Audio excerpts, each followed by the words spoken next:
There are three people you need to understand before this story makes any sense. First, there's my brother Logan.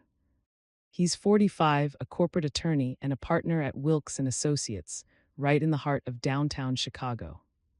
He drives a Tesla Model S, owns a brownstone in Lincoln Park, and evaluates his own value in billable hours, client loyalty, and how often his name appears in firm-wide emails.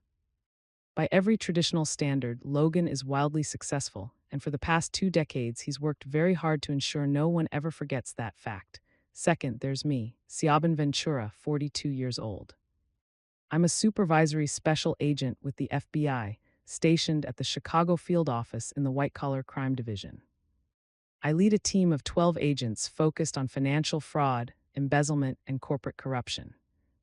Over the years, I've helped dismantle 3 Ponzi schemes, broken apart a healthcare fraud operation that siphoned off $40 million, and sent more corrupt executives to federal prison than I bother keeping track of. My work is classified enough that I can't talk about ongoing investigations, but public enough that I regularly testify in federal court. Third, and most important, is the space between what Logan believes I do for a living and what I actually do. That space is where this entire story exists. Logan thinks I'm a temp.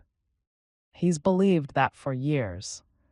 And I've never corrected him, partly because watching him perform his sense of superiority has become something like an anthropological experiment, sibling rivalry disguised as concern. Observed in its natural habitat. It all began 8 years ago at Thanksgiving. I had just come off a 6-month undercover assignment that required me to essentially vanish from my family's life. No phone calls, no visits. Barely any texts. When I finally resurfaced, my mother asked what I'd been doing. Working a case, I said, which was true. What kind of case? Logan asked. Can't really talk about it. Active investigation. He laughed, not cruelly, but with that particular flavor of condescension reserved for people who are certain they're smarter than you. That's what people say when they don't want to admit they're unemployed. I'm not unemployed, Logan. Oh, then what exactly do you do? I work for the FBI, right, and I'm sure that's going great. He turned to our parents. She's probably doing data entry or filing paperwork somewhere. They slap FBI on everything now to make it sound impressive. I could have corrected him. I could have explained that I'd spent half a year posing as a financial consultant to get close to a real estate developer laundering money for a Mexican cartel. I could have mentioned the wire I wore daily for 4 months, the surveillance team that shadowed me everywhere, or the coordinated arrests that ended with 15 people in federal custody. Instead, I said nothing, because something my years in the Bureau had taught me is that some people are deeply committed to their version of reality. Evidence doesn't sway them. Proof gets reinterpreted, truth becomes exaggeration. Logan needed to believe he was more successful than me, not casually, fundamentally. In some deep psychological way, I wasn't qualified or inclined to unpack, and pushing back would only trigger defensiveness, so I let it go. Over the next 8 years, Logan's imagined version of my life drifted further and further from the truth. If I said I was working late, he assumed it was overtime at a temp agency. When I traveled, he figured I was interviewing for real jobs. When I bought a condo in Wicker Park, nothing extravagant but comfortable, he concluded I must have received family money I wasn't admitting to. FBI agents don't earn that kind of income, he said during his visit. So what are you actually doing? I'm a supervisory special agent. The pay's fine. Sure it is, he said with a grin like we were sharing a private joke. It's okay to admit you're struggling. Everyone struggles. The reality was I was. My base salary was $145,000 plus locality adjustments and availability pay. My retirement was federal. My health care was excellent. My job security was rock solid. But Logan had built a story where I was barely getting by, bouncing between temp assignments, too proud to ask for help, and honestly, I let him keep believing it because it was funny. At family dinners, I'd sit quietly while he broke down corporate law like I was a child being introduced to shapes and colors. I nodded politely when he offered career guidance. I smiled when he suggested I consider going back to school for something more stable. You're 42, Siaban, he said at Mom's birthday last year. It's not too late to pivot. I could make a few calls, maybe get you an entry-level paralegal interview. It's a foot in the door. That's really kind of you, Logan. That's what family does. We look out for each other. That same week, my team had wrapped up a case involving a pharmaceutical company that defrauded Medicare out of $60 million. My testimony played a key role in securing convictions. The assistant U.S. attorney personally thanked me afterward, but yes, thank you, Logan, for the paralegal suggestion. The breaking point came in September. Logan called on a Tuesday afternoon while I was reviewing evidence in a securities fraud investigation. Hey, I'm having an opening for my new office next month. You should come. New office? Yeah. The firm expanded. I've got my own suite now. Corner office, 20th floor, Lake Views. We're throwing a big event, clients, partners, family, open bar, catering, the whole thing. Sounds elaborate. It is, and I know corporate stuff isn't really your thing, but Mom would really like you there. She's been worried about me. You know how she is. She thinks you're isolated, jumping from temp job to temp job, not settling anywhere. It would help to see you out being social. I counted silently to 5. I'll be there. Great, maybe dress up a bit. These are important people. First impressions matter. I'll remember that. After hanging up, I stared at my computer screen, where a spreadsheet of fraudulent transactions glowed, a neat, depressing monument to human creativity when applied to dishonesty. Special Agent Dara Pickett looked over from her desk. Your brother again? He still thinks I'm unemployed. Well, upgraded. Now I'm a temp drifting aimlessly through life, Dara laughed.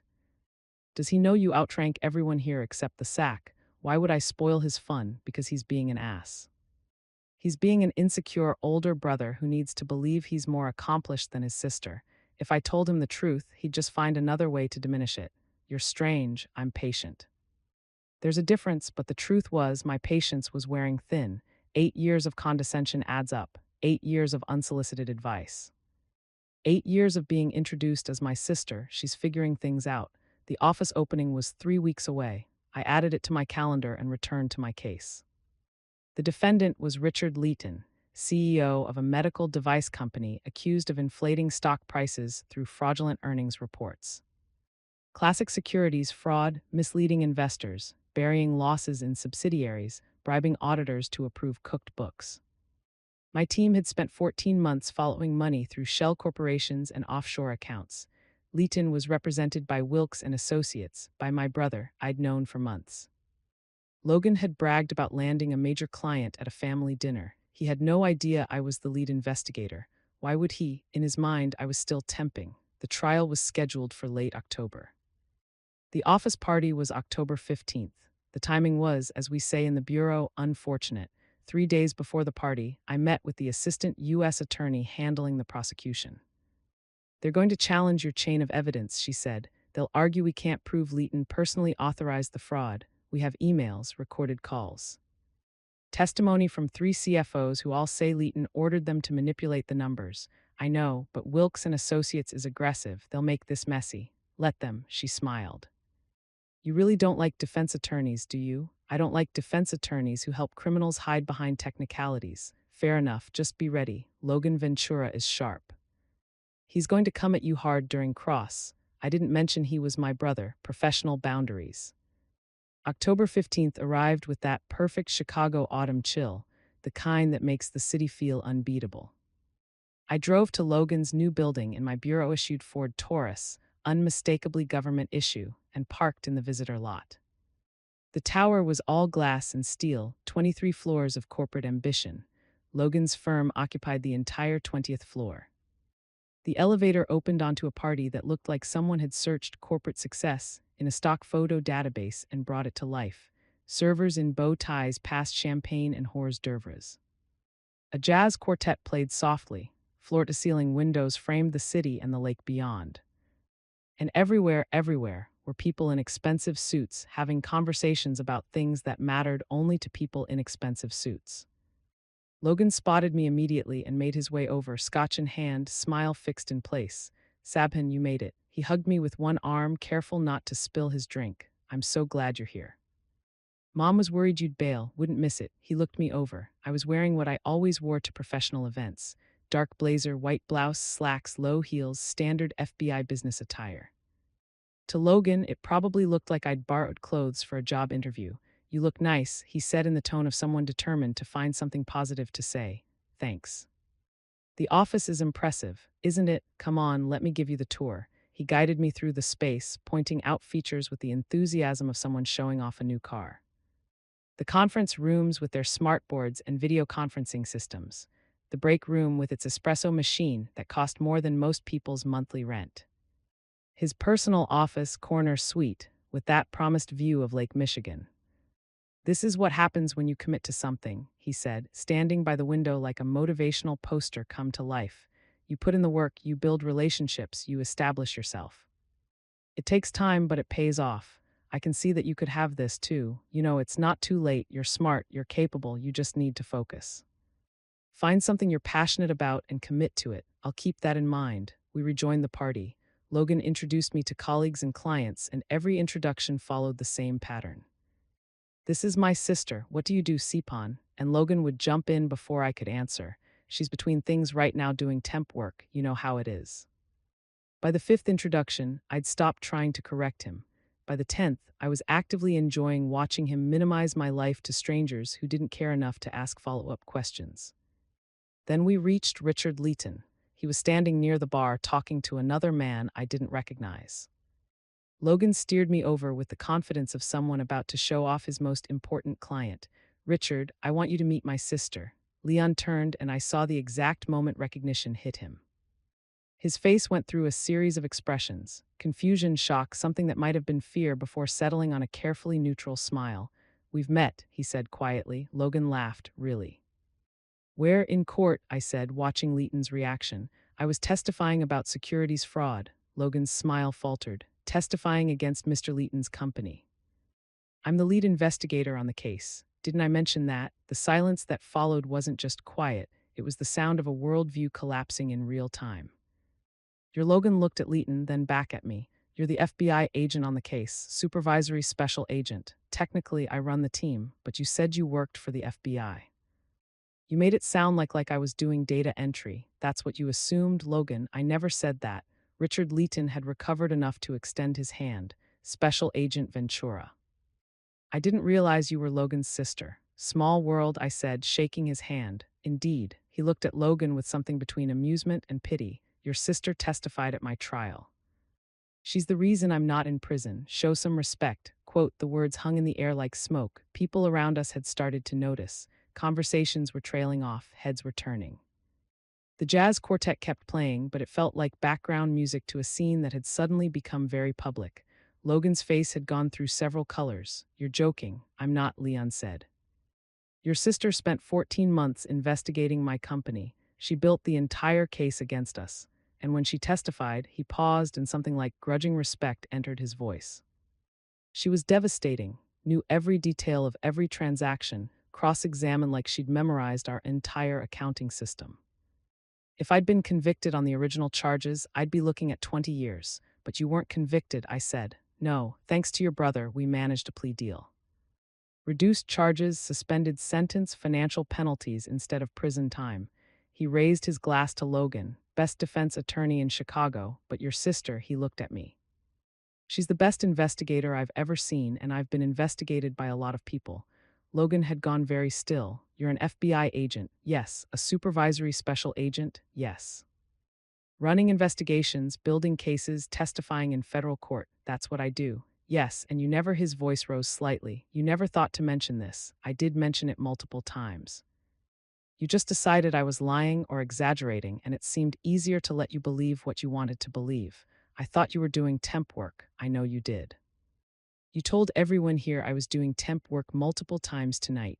Someone in the crowd, one of Logan's colleagues, let out a sound that might have been a laugh quickly converted into a cough.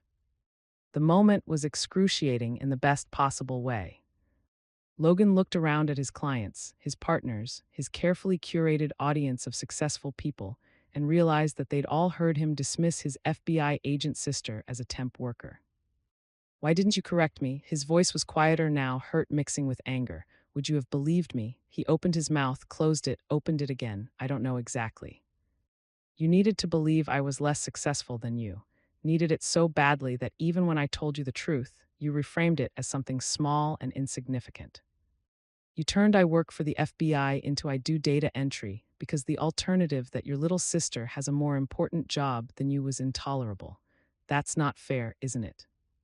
How many times have you offered me career advice? How many times have you suggested I get serious about my life? How many times have you explained to people that I'm figuring things out? He didn't answer. I make $145,000 a year base salary, I continued, and my voice was level but carrying now, reaching every person in this suddenly silent party. Plus locality adjustments and availability pay. I have federal retirement, excellent healthcare, and job security that doesn't depend on billable hours or client retention. I've taken down organized crime figures, corporate fraud rings, and public corruption cases. I've testified before Congress twice. I've been decorated by the director of the FBI for my work on counterterrorism cases. The room was completely silent now. Even the jazz quartet had stopped playing. And for 8 years, I've let you tell people I'm a temp worker because watching you perform your superiority was more entertaining than correcting you. But we're done now. I'm done. Logan looked like he'd been physically struck. His scotch glass, which he'd been holding this entire time, slipped from his fingers and shattered on the polished hardwood floor. The sound seemed to break the spell. People started moving again. Conversations resumed. Someone rushed over with napkins to clean up the glass, but the damage was done. Richard Leighton leaned toward Logan and said, "Just loud enough for me to hear. If it's any consolation, she was just as impressive in court, utterly demolished our entire defense strategy. You should be proud to have her as a sister." Then he walked away, leaving Logan and me standing in the wreckage of his carefully constructed narrative.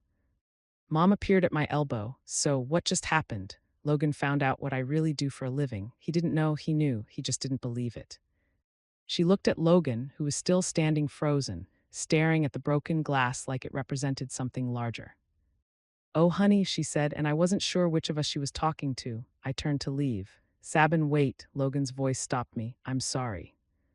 I've been jealous, condescending, willfully blind, all of those things." He looked at me, and for the first time in years, I saw something like genuine recognition in his eyes. "You really are FBI." "Yes, Logan, I really am. And you've been doing this while I've been explaining my life to me, offering career advice, pitying me at family dinners." "Yes," he laughed, a short, bitter sound. "I'm an idiot. You're a jealous older brother who needed to believe he was more successful than his little sister. It's not that uncommon. It's still shitty. Yes, it is." We stood there for a moment, the party continuing around us like we were rocks in a stream. "Can we start over?" he asked finally. "Maybe, but it starts with you actually seeing me instead of whatever version of me makes you comfortable. I can do that, we'll see." I left the party and walked back to my government-issued Ford Taurus, sat in the driver's seat and let the adrenaline drain away. My phone buzzed, a text from Draw. "How'd it go?" I smiled and typed back, "He knows now. Oh God, what happened?" His biggest client told him to show some respect. "Beautiful, absolutely beautiful. Drinks tomorrow, definitely." I drove home through the Chicago night, past the towers full of people measuring success by their titles and their views and their corner offices. Past the restaurants where deals were made and careers were built on billable hours and client relationships. There was nothing wrong with Logan's life. His success was real, earned through years of work and study and dedication, but it existed in a world where success was visible, measurable, displayable. My success existed in closed courtrooms and classified briefings. It lived in evidence rooms and witness statements. It showed up in conviction rates and prevented crimes and lives saved by investigations that caught criminals before they could hurt more people. Logan's success was a corner office with a view of Lake Michigan.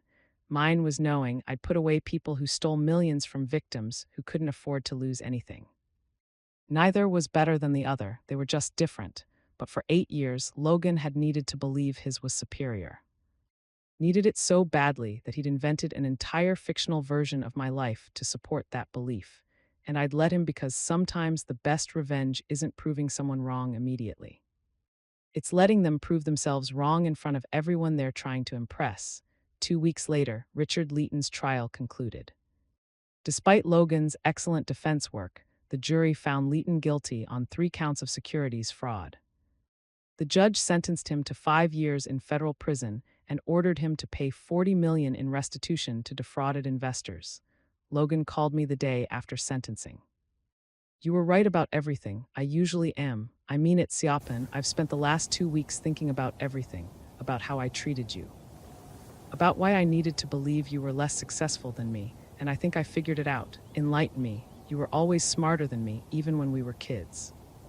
Better grades, better test scores, got into a better college, and instead of being proud of you, I was threatened, so I convinced myself that book smarts didn't matter. That real success was about money and status and visible achievement. That's very self-aware of you. I'm in therapy now. Turns out I have some issues around competitive siblings.